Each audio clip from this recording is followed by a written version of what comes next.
time to come alive. We at the Oscars Sunday night. It's time to come alive. Now let's go wild. Come on. Who needs a host? The Academy Awards started off with a bang, thanks to singer Janelle Monáe. Now, we're here to keep the Oscars energy going. Good evening to you. I'm Mark Mullins. And I'm Amanda Starrentino. Our Brad Brown joins us for this special post-Oscars show, and what a show it was, Brad. I'll tell you what a fun way to start that there tonight. And for movie fans who had a chance to see these films over the course of 2019, there was a little something for everybody here tonight. That was indicative of the winners by the end of the night. Amongst the major categories, 10 different movies won Oscars this evening. Parasite, of course, turned out to be the big winner. And at the end of the night, they took home the most Oscars as well. 4 of them, including Best Picture, Best Director for Bong Joon-ho, Best International Film, one for Best Screenplay as well. A little bit of a surprise, perhaps, at the end of this, because this was a movie. Amanda, you had a chance to see it. Mark, you've seen it as well. Foreign film, subtitled movie. Right. It's hard for some people to kind of get to. It's hard to get into it. But once you get in it, it grabs you. The second you want to stay. Yeah, just some great twists, a great script, a really great concept to it. Really kind of high-level film, and the director was as flabbergasted as any in winning multiple awards on Sunday night. 오스카 측에서 허락한다면 텍사스 전기톱으로 이렇게 5개로 잘라서 나누고 싶은 마음입니다. And Todd and Sam, great directors that I admire. If the Academy allows, I would like to get a Texas chainsaw, split the Oscar trophy into 5, and share it with all of you.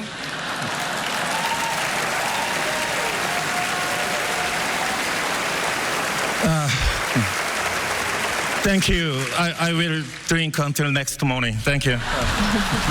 Such a charming individual. And then you saw the cast and the entire crew of that film gathering on stage. Really, this was a win for really kind of the entire Asian film industry. This really brought them into the spotlight. Movies in Korea, South Korea are a massive deal, and for them to get this spotlight with this movie on this international stage is a really big deal tonight. And to come up so many times onto the stage accepting awards for different categories we saw. And Bong Joon-ho he was so humbled by the whole thing. He thanked Marty Scorsese and his fellow directors there, and kind of talked about the inspiration that some of these great directors he was up against inspired him over his career. And really felt that tonight. And after that talk on social media, it came up that that was perhaps the politest speech of the night. Right. It really was. There was a lot more that went into it. Some more first-time winners as well. That was among the top acting honors as well.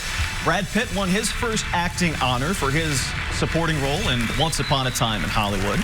Laura Dern was a winner as well for Best Supporting Actress in Marriage Story, as she beat out some tough competition in that category as well. And one of the big wins of the night came for Joaquin Phoenix. No surprise that he took home his first Oscar on his 4th nomination for his role in Joker. Of course, 15 years after Heath Ledger posthumously won the same award for his role in The Dark Knight as his supporting role. Joaquin Phoenix tonight, emotions all over the board, but for part of it, poignant in winning his first Academy Award.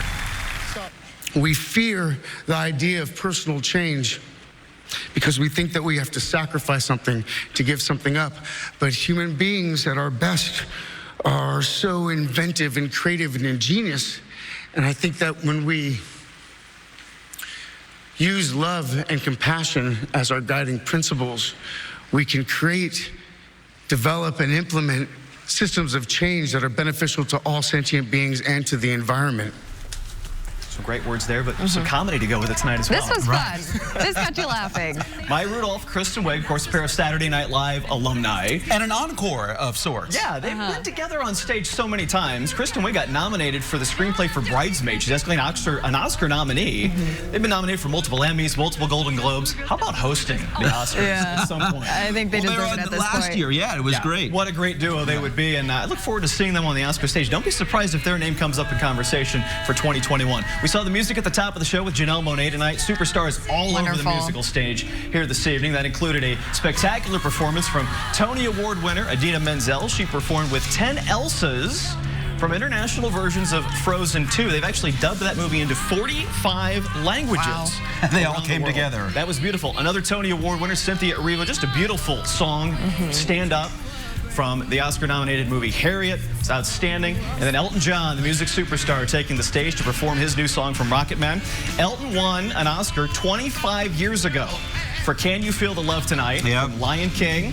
He won again tonight. The first Oscar for his songwriting partner, Bernie Taupin. Outstanding performance from Elton on stage here this evening. There was one surprise, though. An Oscar blast from the past, right in the middle of the show, brought down the house. Back to the lab again, yo. This whole rhapsody better go capture this moment and hope it don't. You better lose yourself in the music. You better let it go.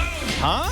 Did you know that was no idea? I was so surprised. So surprised. Eminem, remember when Lose Yourself won the Oscar for Best Song at the 2003 Oscars, he didn't even show up. He didn't think he was going to win. He spent the evening at home with his daughter. Won the Oscar, he was home, didn't even go, comes back tonight all these years later, just blew the roof off. Yeah. That was good. It was in the making. He had to come back. Absolutely. Great surprise there from the Oscar show. Well, there was a local hook tonight as well. Several movies that played at last fall's Heartland International Film Festival, including Best Picture winner Parasite, was part of Heartland in 2019. Just the latest in what has become a longer list of Oscar winners that have come through the Indianapolis Festival as their name kind of continues to grow on the festival scene. I had a chance to talk recently with Heartland Artistic Director Greg Sorvig about how our festival here is becoming a bigger name around the world. We used to be very insular. We didn't travel to other festivals, and I don't know if we expected people to come to us. So I've been at Heartland in 8 years, and it's been pretty special seeing the rise and expansion as well too. But it's been good instead of us telling people, hey, this is what we are. It's just more of like, hey, good to see you again, or they know who we are, which is very refreshing. And now they'll have a Best Picture to kind of hang on their resume to say, hey, movies of this caliber are coming to Indianapolis. October 8th is the opening of the fall 2020 edition of Heartland International, their 29th year, and we're very excited to see what caliber of movies come to Indy this fall. And I'm sure so many more people want to get tickets this time around, Absolutely. You know, it's going to become one of those go-to things, not just for movie fans, but really starts to spread that audience a little wider. It's good to see. You bet. And a great show tonight. It's a ton of fun. Really enjoyed it.